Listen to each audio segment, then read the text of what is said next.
For the first time in the hybrid era, Red Bull have admitted they got it wrong when it came to the design of one of their cars. And in this case, the RB20 is the culprit, with technical director Pierre Roche stating that it didn't deliver on all of the areas through which they hoped that it would. And so you can quite easily understand the disappointment of not only the team, because of course the car is not delivering the performance they would have hoped it would. Particularly off the success of last year's RB19, winning all but one of the races that season. The expectations understandably were sky high within the team that they could make massive inroads against their competitors by making significant changes to the RB20.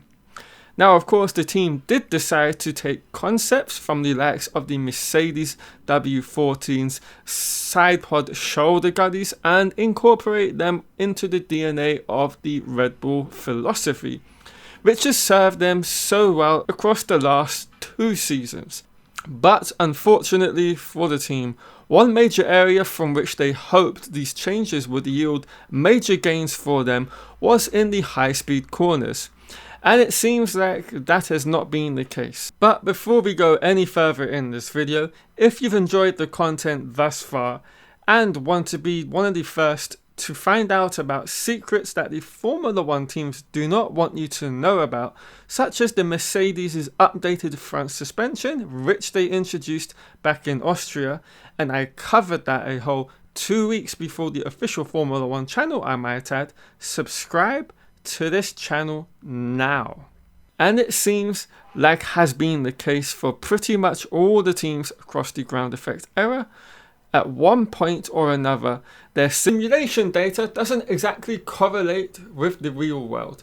And now it's the turn of the Red Bull outfit to experience this particular phenomenon. When asked if the RB20 was as good as hoped, Walsh replied, "I would say not really. We improved compared to last year, without doubt, but we didn't deliver what we expected in some areas. Especially in high-speed corners, we expected a little bit more than what we have, without thinking about the competitiveness of the car, so just based on our own references. We expected a little bit more with our tools. In medium speed and low speed, we improved quite a lot compared to last season. We were a little bit weaker in the high-speed corners compared to last year relative to the competition.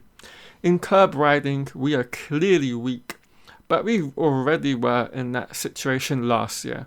I think we didn't make the improvement we expected in that aspect." So while the overall package of the RB20 might be a clear step ahead of that of the RB19, the gains and the impact of those gains against their competitors this season aren't nearly anywhere at the same level of that of the RB19 up against that year's competitors. And as such, this is what's enabled the grid to close up on Red Bull, who they themselves were actually expecting to happen from the beginning of the 2024 season all the way back in Bahrain. And it's actually taken up until the last month or two of the first half of the season for that to come to fruition. And as such, Red Bull have had a easier ride than they actually were expecting themselves. And of course, they now too, as well as us, can expect to see an extremely closely knit group of cars being super competitive with one another, with only a 10th or 2 or 3 on a given race weekend being the difference between who leads the pack and who's chasing that leading pack. Particularly when Mercedes have yet to run the latest spec of the W15 across a full race weekend. And on the other side of the fence, McLaren themselves have confirmed through team principal Andrea Stella that they too have a vast number of parts and upgrades to bring to the MCL38. Particularly when you consider the fact they only brought one major upgrade at the Miami Grand Prix at the beginning of the season. So things are likely going to get more and more difficult for the team as a whole. And of course, this is going to put more pressure on their world champion Max Verstappen, who is single-handedly leading the charge for the team out on track weekend in and weekend out. And with the team finding ever decreasing gains from the amount of wind tunnel time that's been allocated to them, thanks to their position in terms of leading the Constructors' Championship, they can, and as well as ourselves, expect to see a closely knit fight weekend in, weekend out for the wins. And of course, this is going to correlate and translate to both drivers and constructors world championships this season. We're going to hopefully have a situation not too dissimilar to the one we saw back in 2010 when we rocked up to the final race in Abu Dhabi and we had a potential 5 challengers that could win the title depending on who finished rare. And I think we could see a situation very similar to that of the likes of Max Verstappen, Oscar Piastri, Lando Norris if he can get his act together and actually gain some positions at the beginning of a race. Lewis Hamilton, hey, we can throw George Russell into the mix as well, fighting for the chance to be world champion at the end of the season. And it's not only going to be the Drivers' Championship up for grabs. I fully expect to see the Constructors' Championship being fought for the final time in Abu Dhabi as well. I don't expect Red Bull to be in the mix because they're a one-horse team with only Max Verstappen driving this year's RB20 anywhere near to the level it can be, and he's driving the balls off of the car.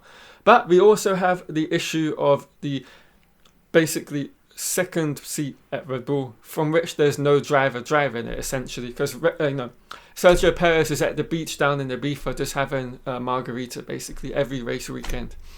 And so what we're going to have is, I think, a title decider of not only the drivers but constructors between Mercedes and McLaren, fighting it out for the Constructors' Championship. And I think that will be a nice second permutation for what is going on in the Drivers' Championship in Abu Dhabi. And I think we could see the situation of the constructors go one way, the drivers go another way. So you're going to get 2 sets of teams being happy for different reasons. And I think that would kind of be pretty cool to see both championships being fought all the way down to the wire to the final race of the season. And I don't think, to the best of my recollection, we've had anything quite like that in a very, very long time, if I'm not mistaken. I can't remember a Drivers' Championship going to the wire, and I cannot remember the Constructors' Championship in a long time going to the wire, because we've had 2 periods of total domination from 2 different teams. And this season reminds me of 2012 in so many ways, with the variables at play, the rain coming into the mix on certain weekends. And so I think it could be a thrilling end to the season. And I am going to wrap everything up here, guys. I hope you've all enjoyed the video. If you have, of course, do leave a like on the video down below and comment anything you do want to as well. And if you're new and have stumbled on this video and have enjoyed what you've watched, do of course subscribe to the channel and turn on notifications to be one of the first to know when I release new content on the channel. Alright guys, thanks all for watching, and I will see you all later on this week with another video.